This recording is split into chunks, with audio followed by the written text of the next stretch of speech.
ఏపీలో ప్రత్యేక హోదా అంశం మరోసారి రాజుకుంది. ప్రత్యేక హోదా అనవసరమంటూ కేంద్ర మంత్రి చేసిన వ్యాఖ్యలు ఆంధ్రప్రదేశ్ ప్రజలకు ఆగ్రహం తెప్పిస్తోంది. ఇంతకీ ప్రత్యేక హోదా వల్ల ఏపీకి ఏమొస్తుంది? 2014 ఫిబ్రవరి 20న రాజ్యసభలో ఆంధ్రప్రదేశ్ రీఆర్గనైజేషన్ బిల్లు ఆమోదం పొందినప్పటి నుంచి ప్రతి సందర్భంలో వినిపిస్తున్న పదం ఏపీకి ప్రత్యేక హోదా. అసలు నిజానికి ప్రత్యేక హోదా అంటే ఏంటి?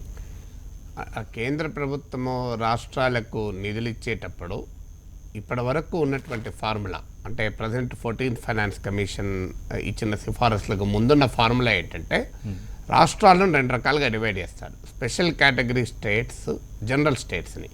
స్పెషల్ కేటగిరీ స్టేట్నే మనం ప్రత్యేక హోదా అంటున్నాం. దాన్ని ఈ మొత్తం భారత ప్రభుత్వం దగ్గర ఉన్న నిధుల్లో 30% ఈ స్పెషల్ కేటగిరీ స్టేట్స్కి వెళ్తాయి.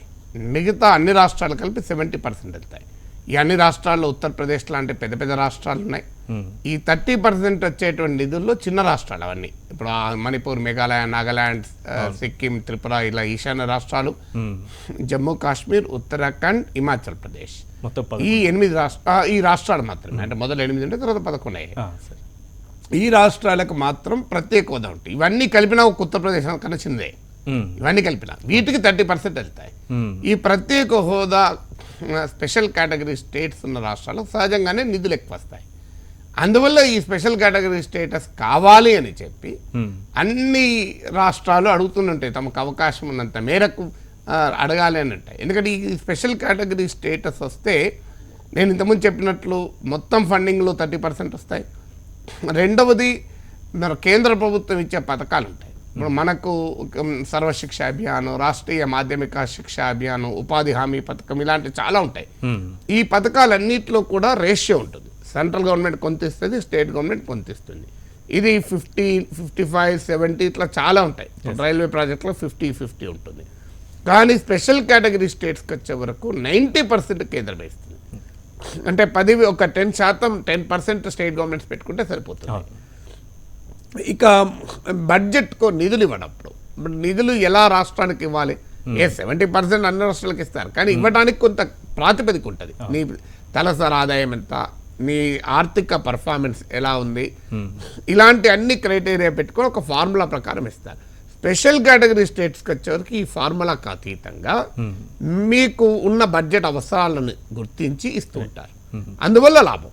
సో ఇది కాక అనేక ఇన్సెంటివ్స్ ఉంటాయి, రకరకాలు ఉంటాయి. ఫండమెంటల్గా స్పెషల్ కేటగిరీ స్టేటస్ ఉంటే నిధులు మనకు ఎక్కువ రావడానికి అవకాశం ఉంటుంది. పన్నుల్లో రాయితీలు ఉంటాయి, పరిశ్రమలు ఎక్కువ రావడానికి అవకాశం ఉంటుంది. ఇప్పుడు ఉదాహరణకు హైదరాబాద్కు చెందిన ఫార్మా పరిశ్రమ ఈ హిమాచల్ ప్రదేశ్కు, ఉత్తరాఖండ్కి వెళ్ళాయి. కారణం ఏంటి అంటే special category status. Special category status ఉండే వరకు అక్కడ పన్నుల్లో రాయితీలు ఉన్నాయని చెప్పి హైదరాబాద్లో ఉన్న పరిశ్రమలు తీసుకుపోయి అక్కడ రీలొకేట్ చేసుకున్నారు. అందువల్ల ఆ అడ్వాంటేజ్ ఉంటుందని అందరూ స్పెషల్ కేటగిరీ స్టేటస్ అడుగుతారు. Right sir. ఇక రెండో ప్రశ్న, ప్రధానంగా మనకి హోదా వల్ల ఏపీకి ఏమొస్తుంది? ఒకవేళ నిజానికి ఏపీకి ప్రత్యేక హోదా రాకపోతే ఎలాంటి నష్టాలు ఉంటాయి, ఏపీకి వస్తే ఎలాంటి లాభాలు ఉంటాయి? ఇలాంటి చర్చ ఎక్కువగా జరుగుతుంది. అంటే ప్రత్యేక హోదా రాకపోతే నష్టం అంటే వచ్చే లాభం రాకపోతే నష్టమే కదా. నీకు 10 రూపాయలు వచ్చేది రాలేదనుకోండి, నష్టం కిందకే వస్తుంది అది.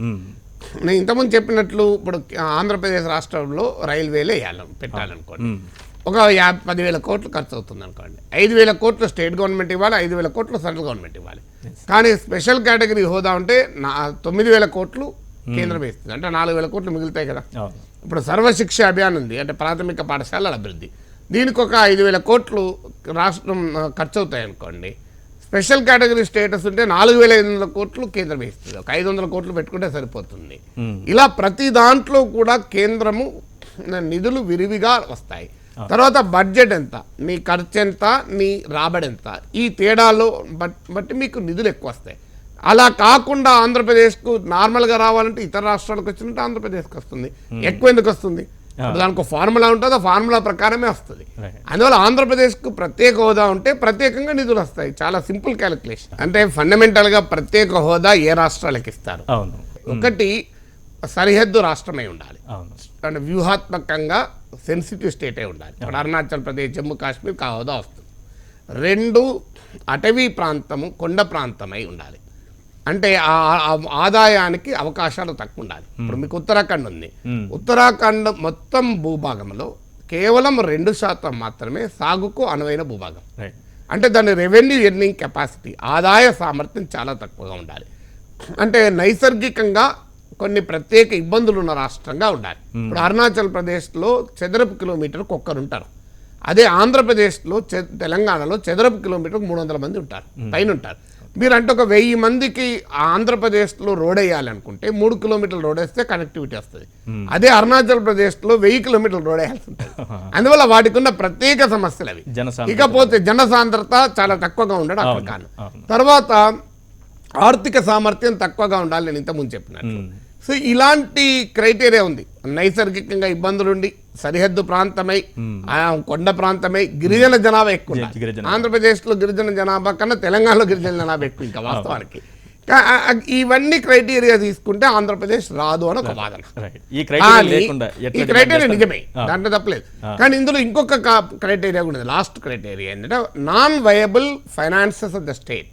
అంటే ఒక రాష్ట్ర ఆర్థిక వనరులు వయబుల్ గా లేనప్పుడు ప్రత్యేక హోదా ఇవ్వచ్చు. అది వయబుల్ గా ఎందుకు ఉండమంటే ఆంధ్రప్రదేశ్కి ఒక రాజధాని, హైదరాబాద్ లాంటి ఒక రాజధాని కోల్పోయారు కనుక సహజంగానే ఆదాయం తగ్గింది. అసలు ఇవన్నీ పక్కకు పెడితే ఒక రాష్ట్రాన్ని విభజించేటప్పుడు ఇవన్నీ అవసరం లేదు.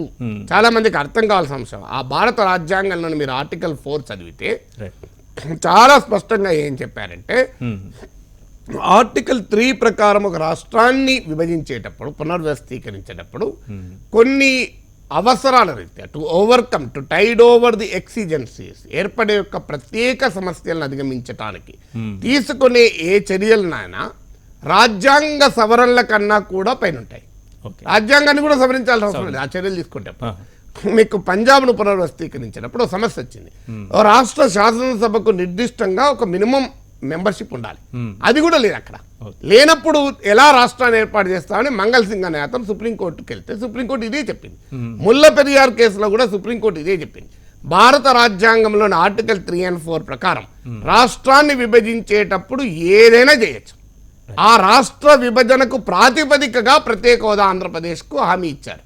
అందువల్ల ఆ ప్రాతిపదికగా ఇచ్చే హామీ ఈ తర్కాలకు అందని హామీగా మనం గమనించాలి. దీన్ని స్పెషల్గా పరిగణించాలి, స్పెషల్ స్టేటస్ని ఆంధ్రప్రదేశ్కి.